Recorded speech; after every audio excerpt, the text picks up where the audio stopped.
What's up, everybody? Long time no see. I've been on hiatus for a while, but I'm back, baby. So, yeah, let's do this video on how to inspect a guitar. I think this information could save a lot of people a lot of money, both avoiding a bad guitar that you just don't want to deal with the issues that it has, or talking someone down.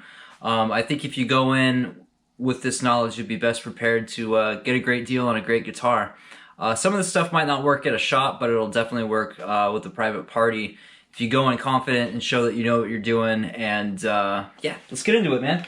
So obviously, you know, you've held the guitar, you've played it both plugged in and unplugged.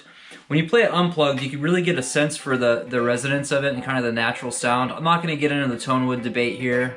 Feel free to go nuts in the comment section if you want to. But to me, a guitar that sounds good and feels good unplugged is one that you can sit on the couch and just jam with, and it'll almost definitely sound good plugged in with the right pickups in it. Hopefully the ones that are already in it, because that is the cheapest way to do it. But yeah, man, so it feels good. You know, it's comfortable for you. The neck's not too fat. I don't do well with really fat necks. I've recently discovered that I just cannot do them. I need a thinner neck. And, you know, Les Pauls are, you know, the waist is really tight, so when you sit down, it sits low on you, and I need to kick my leg up to play it, and it's heavy, so when it's on a strap, it weighs my shoulder down. So think about that. Try to play with it with the strap. See if it's got some crazy neck dive that you cannot hang with. None of my guitars do. My SG and my Thunderbird have no neck dive. It's amazing. Those are known for it. So the next step is let's check out the neck, because that's something that is going to be a big deal breaker. So I like to sight the neck, and I'll just look straight down it and see how much relief there is, and see if it's straight, see if it's got any crazy bows. And when I do this, I'm not looking at the frets. I'm just looking at the top surface of the fretboard. And I'll look on both sides and look down and get my finger out of the way and not chip my tooth on the headstock. And I'm just checking to make sure, you know, that you want a little bit of a bow to it. You don't, I mean, dead flat is okay if that's how you like your setups, but you don't want a crazy bow going on, and you definitely don't want a big hump down here or up here or anywhere on the neck. You want it, you know, to go like that.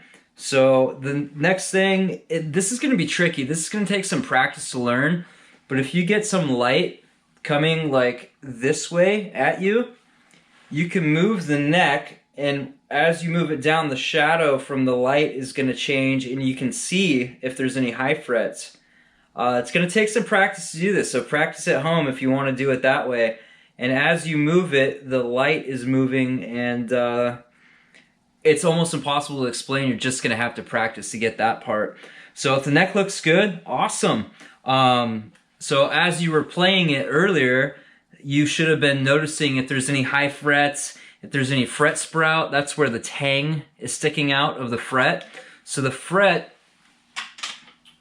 you know, the top part that you see on top of the fretboard is a crown, and on the bottom it's flat, and then there's the tang that sticks into the wood.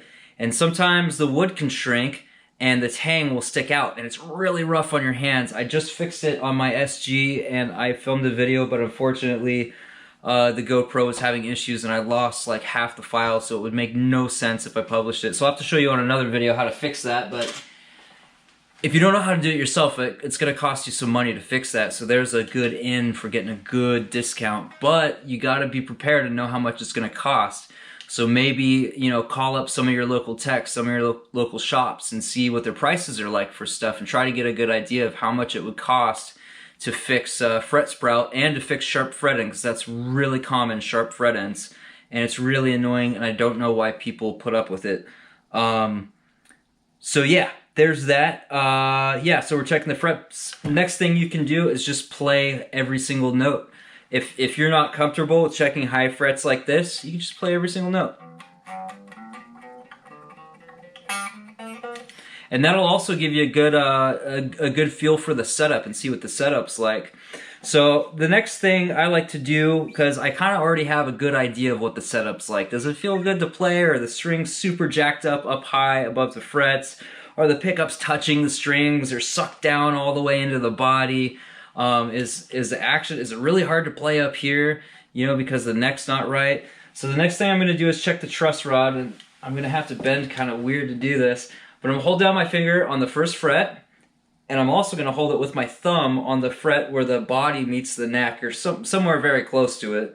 And I'm gonna reach up to about the 7th fret. Some guitars, most guitars, the lowest spot in the neck when there is relief, and relief is the amount that the neck bows. You know, you have dead flat, and then you have bow, and then you have under bow when it goes like this one. And you'll know if you have that because you'll have some crazy string bows. So that point is usually about the 7th fret, but it depends on the neck and it depends on the guitar's construction. But we'll just do the 7th fret because that'll give you a good indication of where we're at. So hold down the 1st fret, hold down the fret where the string meets the body, and then press down on the 7th. You want just a tiny bit of room, man. You don't need much. You know, if there's a little bit extra, maybe it was a heavy-handed player or the weather changed, that's okay if there's just a little extra. And check both the high and the low string because every neck is a little different, and some of them bow more on one side than the other. And if that's the case, you really want a neck where it bows more on the bass side than on the treble side. But a lot of times when you tweak the truss rod a little bit, it'll switch, which is really weird. I'm not exactly sure why that happens. I guess it's just how the wood is. But don't be totally scared off if you have a little more relief on the treble side than the bass side, because you may be able to tweak that with the truss rod. So if we're good there, then let's move on to the string height. And some tools that you can totally pocket and take with you that you totally should are, one, a string gauge, or string height gauge. And this one's by Music Nomad. I'm not going to get into why this one is my absolute favorite in this video. We'll say that for another one. But this Music Nomad one is my absolute favorite. And on it, it lists the specs of what is a appropriate action. And it goes all the way from low to high and a bunch of things in between. So you can check. And you're just going to not fret the note open string just as it is without touching it. And hold this up, and you can look and you can see what the action is. And okay, it's pretty good. It's within the range of around probably the medium or the low. You know, maybe a little high or a little low. So that's good. So the action's good. So we probably don't need a setup, but there's one more thing to check, and that's the nut height. So we're going to hold down in between the 2nd and the 3rd fret, and then we're just going to press over the 1st fret.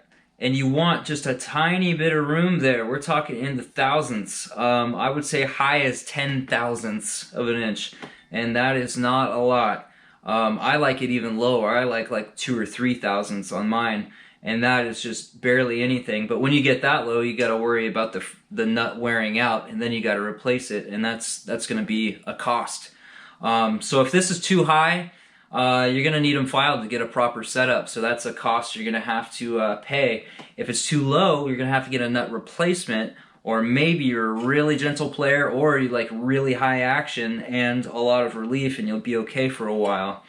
That's definitely one thing to take into consideration, though, because nuts aren't cheap. Next thing is, let's check out the hardware. So everything looks right. And I wouldn't worry about the intonation because that's pretty easy to adjust. And I'll make a video showing you how to set your intonation, which you definitely need to know if you're a guitar player, or you definitely need to pay someone like me to do it for you. But it needs to be done one way or the other. I'm just going to look over the hardware, see what condition it's in. It looks good. If it's got a Floyd Rose or a tremolo, try bending the strings, you know, lowering the pitch, push the bar down, see if it's still in tune, pull it up, see if it's still in tune. Hopefully it is. If not, that's going to have to be addressed, and that's going to take some time, some money, or you're going to have to pay somebody to do it. Next thing I'll check is the truss rod. Second tool I like to take with me is a small Phillips screwdriver. I take this tool with me. This is for Gibsons. This is just Gibson truss rod nuts. And with the permission of whoever's selling it, I'll open this up and make sure that this tool fits absolutely perfectly. If it's too small, you're going to start stripping stuff, and on a Gibson, it's not a big deal because you can just put a new nut on it. But on guitars that take an Allen wrench, if you strip that out, you're in big trouble. So I'm just gonna loosen it just a little bit, just enough to see that it moves, and then tighten it a little bit to see that it moves well. On a Gibson, you don't want a ton of the rod showing above the nut. If you see a lot of it there, definitely tighten it down a little extra. Make sure you've got room to work. And when you do that, loosen the strings a little bit. So the next thing I like to check out is the tuners. Let's make sure those work good. So we're just gonna grab it and just loosen it and tighten it. Try to do it exactly the same amount so it goes back into pitch. But what you're checking for is play. You wanna see if it's real sloppy, because if that's true, you might have some tuning issues, but it also might just be that something's loose. If you do that and you notice that, hey, the screws or whatever's holding it down on the back are loose, or this looks loose, maybe all you gotta do is tighten that up. But you can say, hey man, this might need new tuners. You know, that's 80 bucks, 100 bucks. Also, when you're turning it, watch up here and see if this part wobbles around. Next part is going to be when we're plugging it in, and you probably already noticed this when you played it, but we want to check all the electronics, make sure all the switches work and all the wiring is good. So I like to just put it in the middle position and just strum and then flip the switch. You know, it's going to be a lot of guitars down here. Make sure the pickup selectors work, and the sound you're hearing changes, which means it's changing pickups. And then I'll put it in middle position. I usually just hit the highest string and turn the volume on each volume, however many it has, all the way up and down. Make sure it's good, it's not scratchy, and it works. And then I check the tone, hit the high string again, check the tones, make sure that works. Pull the plug in and out a couple times, make sure the jack's good. It's not making any funky sounds, it's not cutting out or anything. And you know, once all that stuff's good, the rest is pretty much cosmetic. So the way I look at finishes is different depending on the finish type. So for a gloss finish, and this is a semi-gloss because I buffed the hell out of it, I hold it down low. I just hold it down low as far as my arms will go. And I like a light that's going that way. So the light shoots down here, bounces back up into my eyes, and then it magnifies everything, and I can really get super detailed with it. So when I first get it down, I do an overview, and I break this down into quadrants. So I'll section everything off, and I'll just scan up and down and up and down and up and down and then up and down and up and down, and I'll look really closely. I'm gonna warn you, dude, if you start doing this, it's gonna ruin you for almost every factory production guitar. If you go do this at, you know, Guitar Center or any guitar store, every guitar has imperfections, and you're going to find them if you start doing this. So this might ruin you for guitars, but you'll be able to get a good idea if there's been any rework to it, if it's been refinished, or if it's got any major dings, if it looks like it's been abused, if it's been thrashed around. There's a chance they didn't really take care of it. Also, one thing I forgot is look at the frets. Look for dents, look for a lot of wear. Fretwork's not cheap. And if the dents are really deep, you might end up having to do a refret or a partial refret. If there's just a little bit of wear on top, you can get away with just a level crown and polish. And that's still expensive, but it's not as bad as a refret. So for satins, I'm gonna get back to where I was. I hold it up high. And I do the same thing with the light. I like my light source that way so that it creates a V between me and the guitar. And I'll hold it up high and I'll just look at the surface and kind of check it out. And I'll do that over the whole guitar. I usually start with the body and then I go with the back of the neck. Sometimes I hold it up this way to see if it's straight and kind of look at it and see you know, how it looks. And then I'll come down to the headstock, take a look at that, look at the side, look at the top, look at that side, look at the back, and that's pretty much it. There's not a whole lot else to it. Yeah, this process takes me probably 5 minutes, and if I found a bunch of little things, you know, like, hey man, these frets got a lot of wear on them, they got a lot of dings, the nut's too low and it needs new tuners, that's easily 300 bucks. You know, if I was looking at an expensive guitar, I'd say, hey, you know, maybe that's 300 bucks, maybe, you know, with the cost of the material for the nut and the tuners, that's another at least 100. So we're looking at probably $400, $500 worth of work here, you know, with the setup and everything, and then the guitar is going to be gone for a week. Could you take 6 or 7 off? You know, say we're looking at a Les Paul or something. If it's a cheap guitar, don't even take it. Don't even buy it with all those issues. So I think that's that, man. I don't think there's much else I can say about it. I wish you guys luck in your search for the perfect guitar for you. And yeah, man, take it easy.